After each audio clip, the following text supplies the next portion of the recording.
Hey, Hope City Church, it's Pastor Jason, and I want to take a moment and share an update with you on the potential renovation of our South Louisville campus. Now, as you probably know, we finished up the One More Matters campaign this past March, and part of that campaign was the potential relocation or renovation of the South Louisville location. And we've been working for several months now with different government officials and architects and engineers and companies to put together plans and, more importantly, cost projections for what a renovation would cost. And the process has been really positive.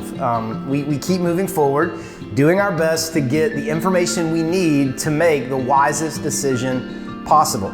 Now, I'm shooting this video because this week a letter went out to the homes on our street and around the church announcing a neighborhood meeting that gives the owners of the surrounding properties to our church a chance to hear about our plans, and they can voice any concerns that they may have or anything like that. And this meeting is part of the required process of getting input from the city on what upgrades the building and zoning codes may require us to include as part of our renovation project.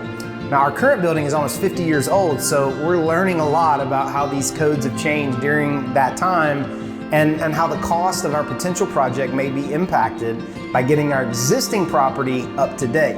And by the way, this is going to be a virtual meeting, obviously, due to COVID. So I want to be clear, this is not a final decision on anything. It's simply the next step in a long process to help us decide if a renovation is the wisest choice for our church. And once we finalize our plans, we'll make sure that you know everything that we know and are kept up to date on the progress of the project.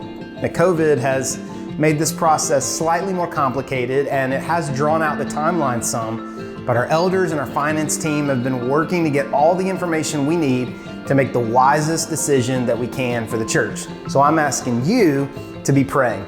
Pray for wisdom and favor throughout this entire process, and if you have any questions, of course, reach out to the church and we'll answer them for you. I love you, I'm excited about the future, and I'm gonna give you more updates as soon as we have them.